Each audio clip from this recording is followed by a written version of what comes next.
आज हम जो पढ़ेंगे वो पढ़ेंगे मेजरमेंट्स के बारे में।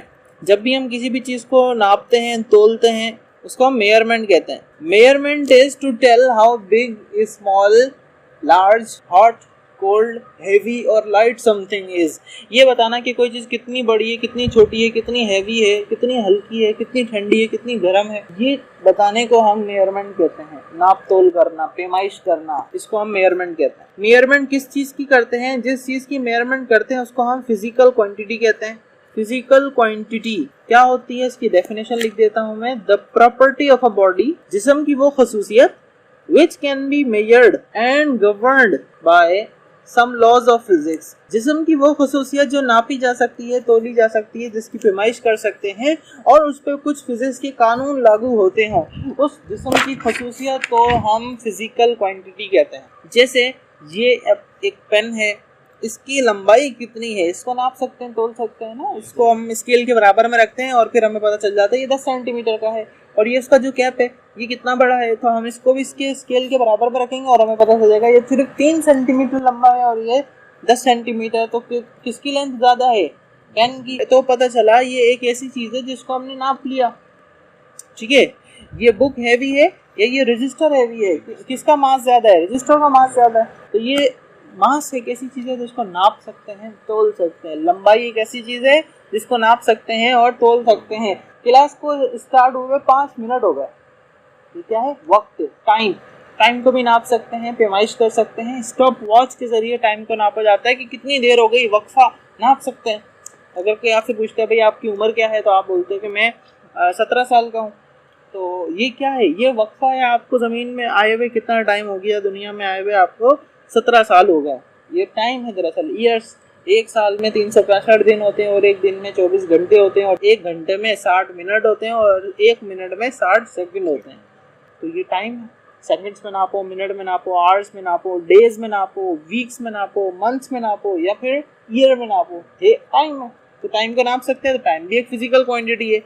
जितनी भी फिजिकल क्वांटिटीज होती हैं उनकी कोई ना कोई मखसूस पैमाइश होती है, एक इकाई होती है, उसको हम कहते हैं यूनिट। यूनिट क्या होता है? Standard measurement which is used for the purpose of comparison. मखसूस पैमाइश जो कंपेयर करने के लिए इस्तेमाल की जाती है उसको हम यूनिट कहते हैं। जैसे लेंथ एक फिजिकल क्वांटिटी है। फिजिकल क्वांटिटी क्या है? लेंथ, लंबाई नाप सकते हैं ना। और लंबाई को जिस चीज़ में नापते हैं, जो उसकी मखसूस पैमाइश है, जो उसका यूनिट है, वो है metre. Metre is the unit of length. लंबाई का यूनिट मीटर। 1 मीटर देखा है आपने? 1 मीटर की रॉड होती है ना। कपड़ा लेने जाते हैं ना, हम बोलते हैं भाई 2 मीटर कपड़ा दे दो, 4 मीटर, 5 मीटर कपड़ा दे दो। तो कपड़ा तो नहीं नापा हुआ, कपड़े की लेंथ हमें पता है? नहीं पता, लेकिन उस मीटर की लेंथ पता है। तो जिसकी लेंथ पता है वो तो मखसूस पैमाइश है ना, उसको क्या कहेंगे? Standard measurement. फिर अपन क्या करते हैं? कपड़े को उसके साथ मिलाते हैं और एग्जैक्टली उस रॉड जितना कपड़ा अगर हमने काट लिया तो वो 1 मीटर का कपड़ा हो गया। तो क्या कपड़े की लेंथ मालूम थी? नहीं, अननोन थी। लेकिन वो मीटर था, वो तो नॉन था। तो क्या किया हमने? दोनों को कंपेयर किया। कंपैरिजन से with the help of unit हमने अननोन को मेजर कर लिया। तो कंपैरिजन के लिए इस्तेमाल किया जाता है ये यूनिट, जो अननोन को मालूम करके देता है हमें। फिजिकल क्वांटिटी का एक मखसूस यूनिट होता है और सबका यूनिट बराबर होता है। शायद बाजार में कपड़े की जितनी भी दुकानें हैं, सबका 1 मीटर वाली रॉड बराबर होगी। ऐसा नहीं होगा किसी की छोटी और किसी की बड़ी हो। अगर ऐसा होता, किसी की रॉड बड़ी होती तो उसके पास ज़्यादा रश होता, और जिसके पास छोटी रॉड होती उसके पास कोई भी नहीं आता कि छोटी रॉड से नापता है, कम कपड़ा आएगा। तो नहीं, ऐसा नहीं होता। स्टैंडर्ड मेजरमेंट होती है। यूनिट क्या होता है?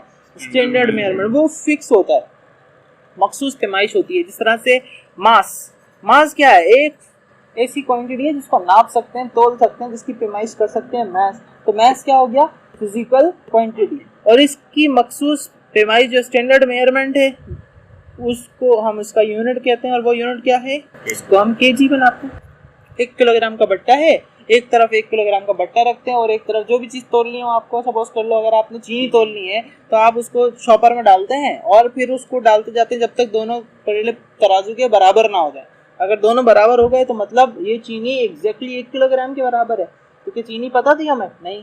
कैसे पता चली? यूनिट से कंपेयर करके। तो इस वजह से मैंने यूनिट की डेफिनेशन बनाई है कि standard measurement which is used for the purpose of comparison is called unit. Comparison के लिए जो चीज़ इस्तेमाल की जाती है उसको हम यूनिट कहते हैं। तो लेंथ का यूनिट क्या हो गया मीटर, मास का यूनिट हो गया किलोग्राम और टाइम का यूनिट हो गया सेकंड, वक्त। इसी तरह से एक चीज को हाथ लगाते हैं वो गर्म महसूस होती है, दूसरी चीज को हाथ लगाते हैं वो ठंडी महसूस होती है। किसी चीज का फर्क है ना, वो जिस चीज का फर्क है उसको टेम्परेचर कहते हैं, या फिर थर्मोडायनामिकल टेम्परेचर का यूनिट है केल्विन। इसको हम के से शो करते हैं। एक और चीज होती है जिसको कहते हैं अमाउंट ऑफ सब्सटेंस, मादे की मिकदार, उसका यूनिट होता है मोल, MOL, मोल। उसके अलावा एक और चीज होती है उसको हम कहते हैं ल्यूमिनस इंटेंसिटी। ल्यूमिनस इंटेंसिटी ये एक फिजिकल क्वांटिटी है। Luminous intensity is a physical quantity which can be measured, और इसका यूनिट होता है कैंडिला। इसको हम CD से शो करते हैं। देखो अगर टॉर्च है तो उसमें से कुछ रोशनी आ रही है, लेकिन बल्ब में से ज्यादा रोशनी आती है, टॉर्च से भी ज्यादा, ट्यूबलाइट में से भी ज्यादा आती है, चांद की रोशनी तो उससे भी ज्यादा होती है, सूरज की तो सबसे ज्यादा होती है। तो पता चला हर किसी में से कम या ज्यादा रोशनी आती है। तो रोशनी कितनी आ रही है, रोशनी की मिकदार कितनी है, रोशनी की शिद्दत कितनी है, ये नाप सकते हैं। इसको कहते हैं ल्यूमिनस इंटेंसिटी। अब जल्दी से मुझे बताएं कि लेंथ को किस चीज से नापते हैं? मीटर वाली रॉड से नापते हैं, इंची टेप से भी तो नापते हैं अपन, टेप मेयरिंग टेप कहते हैं उसको। इंची टेप को क्या कहते हैं? मेयरिंग टेप। या फिर छोटी लेंथ को नापना हो तो क्या इस्तेमाल करते हैं? औजार दिखाया भी था मैंने आपको, वर्नियर कैलिपर। उससे भी अच्छी लेंथ को नापना है तो हाँ screw gauge, micrometer, screw gauge, ये लेंथ को नापने के मुख्तलिफ औजार हैं। मास को किस चीज से नापते हैं? किलोग्राम में नापते हैं, किलोग्राम में नापते हैं। किलोग्राम यूनिट है।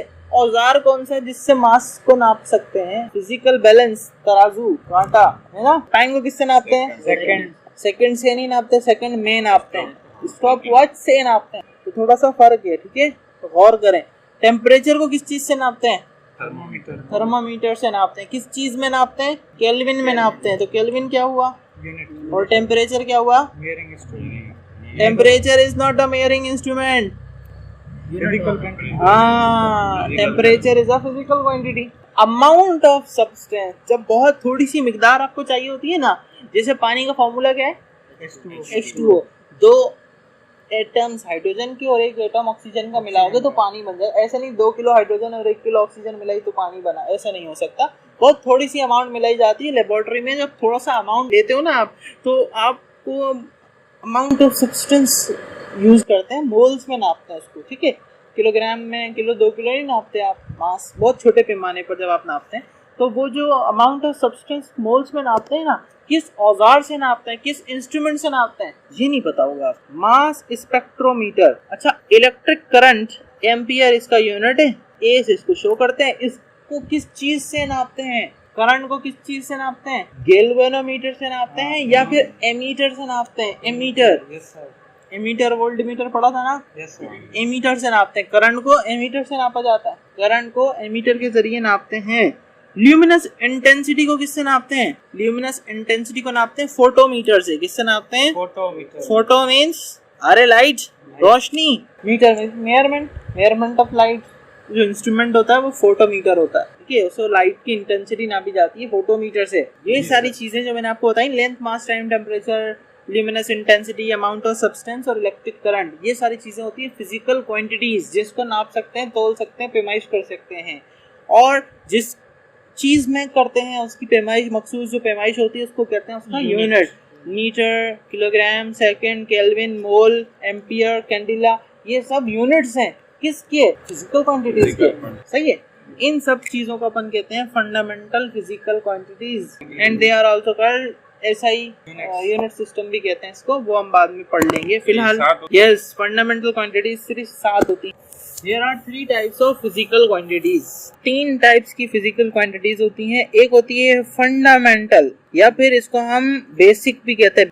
Those physical quantities which can not be shown in terms of other quantities are called fundamental quantities और base quantities. ऐसी क्वांटिटीज जिनको शो करने का और कोई दूसरा तरीका नहीं है। लेंथ एक ऐसी क्वांटिटी है, उसको लेंथ के अलावा कोई और तरीका नहीं है लेंथ को शो करने का। लेंथ ही होती है। सपोज करो अगर आपके पास कोई 1 मीटर की लेंथ है, उसको शो करने का कोई दूसरा तरीका नहीं है। टाइम है, टाइम को किसी दूसरी टर्म्स में शो नहीं कर सकते कि भाई 5 मिनट रुको मैं आता हूँ। मिनट्स में नाप लो या सेकंड्स में नाप लो, 5 सेकंड्स, 10 सेकंड, 15 सेकंड, 12 सेकंड्स। तो टाइम को शो करने का कोई दूसरा तरीका नहीं है। Those physical quantities which cannot be shown in terms of other quantities, ऐसी physical quantities जो दूसरी तरीकों से शो नहीं कर सकते, उसको अपन कहते हैं फंडामेंटल क्वांटिटीज या फिर बेस क्वांटिटीज। इनका यूनिट सिंगल होगा and their units are called fundamental units. उसके यूनिट्स को फंडामेंटल यूनिट्स कहते हैं। लेंथ, मास, टाइम, टेम्परेचर, इसके unit metre, kilogram, second, kelvin वगैरह वगैरह। दूसरी होती है ड्राइव्ड क्वांटिटीज, सेम डेफिनेशन होगी बस नॉट हटा देंगे। Those physical quantities which can be shown in terms of other quantities, ऐसी क्वांटिटीज जो दूसरे तरीकों से भी शो कर सकते हैं, उसको अपन कहते हैं derived quantities. And derived quantities are made up of fundamental quantities, they depend upon fundamental quantities and fundamental quantities are independent. ये इंडिपेंडेंट होती हैं, किसी भी चीज पर डिपेंड नहीं करती, और derived quantities are dependent on fundamental quantities and they can be shown in terms of other quantities. जैसे कि एरिया एक चीज होती है, अगर मैं बोलूं कि भाई 1 मीटर लंबा कपड़ा है, ठीक है, अगर हम टीवी स्क्रीन की बात करें तो उसकी लंबाई के साथ साथ चौड़ाई भी बताई जाती है, क्योंकि स्क्रीन का पूरा एरिया होता है, स्क्रीन, टीवी स्क्रीन ना, तो हम बोलते हैं भाई 14 स्क्वायर इंचेस का है, मतलब 14 इंच लंबा और 14 इंच चौड़ा, ठीक है, इस तरह से बोलते हैं ना, 21 स्क्वायर इंचेस, इस तरह से अपन बोलते हैं। एरिया क्या होता है? एक ऐसी क्वांटिटी होती है जिसमें दो चीजें आ जाती हैं, एक होती है लेंथ और एक होती है हाइट या फिर विड्थ, दो चीजें लगा लो आप। एरिया को हम ऐसे शो करते हैं, लेंथ मल्टीप्लाई बाय विड्थ से अपन एरिया का फॉर्मूला लिखते हैं। लेंथ का यूनिट होता है मीटर और विड्थ का भी यूनिट होता है मीटर, तो metre multiply by metre, metre square. Metre square का मतलब है 2 दफा मीटर आया है, मतलब दो चीजों से मिलकर बना हुआ है, मतलब ये ड्राइव्ड है। लेंथ मल्टीप्लाई बाय विड्थ लिखोगे ना तो इसका मतलब एरिया होता है। तो एरिया को शो करने के दो तरीके, एरिया को ऐसे भी शो कर सकते हो या फिर लेंथ मल्टीप्लाई बाय विड्थ भी लिख सकते हो। So you can show it in terms of other quantity as we have volume. Volume क्या होता है? एक डब्बा है, उसकी कितनी लंबाई है, कितनी चौड़ाई है, कितनी ऊंचाई है, इसको अपन उसका वॉल्यूम कहते हैं। So length multiply by width multiply by height is what? देखो मैंने तो नहीं बताया तुम्हें, वॉल्यूम तुमने खुद पता लगा लिया, क्योंकि लेंथ, विड्थ और हाइट को शो करने का एक और तरीका भी होता है, उस तरीके को क्या कहते हैं? वॉल्यूम। तो we can show it in terms of other quantities, that is why it is called derived quantities. एक चीज होती है स्पीड, स्पीड डिस्टेंस और टाइम से मिलकर बनी होती है, distance upon time is called speed. Velocity को टाइम से डिवाइड कर देते हैं तो एक्सेलरेशन बनती है। The rate of change of velocity with respect to time is called acceleration. Acceleration को मास से मल्टीप्लाई कर देंगे तो फोर्स बन जाती है, F इक्वल टू ma। तो ये सब चीजें क्या है? Drive quantities.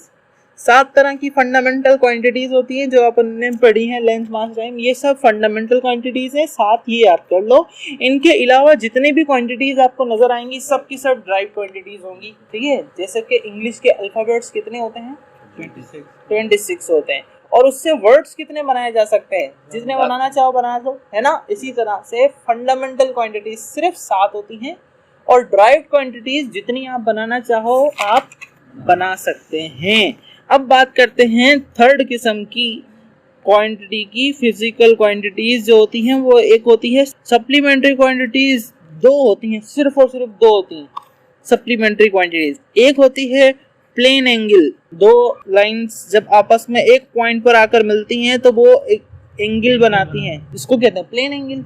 एक लाइन यहाँ से, एक लाइन यहाँ से, यहाँ पे मिली तो ये एंगल बन गया 45 डिग्रीज का। सुना है आपने? एक लाइन ऐसे है लेटी हुई, ऊपर एक लाइन खड़ी भी है, ऐसे ही परपेंडिकुलर लाइन 90 डिग्रीज। इस तरह से एंगल्स है, इनको डिग्रीज में भी नापते हैं। एक और यूनिट होता है इसका, इसको कहते हैं रेडियन। याद रखें 1 radian is equal to 57.3 degrees. कहते हैं प्लेन एंगल। क्या है? Plane angle. दूसरा होता है सॉलिड एंगल। सॉलिड एंगल अगर एक चीज स्फेरिकल है,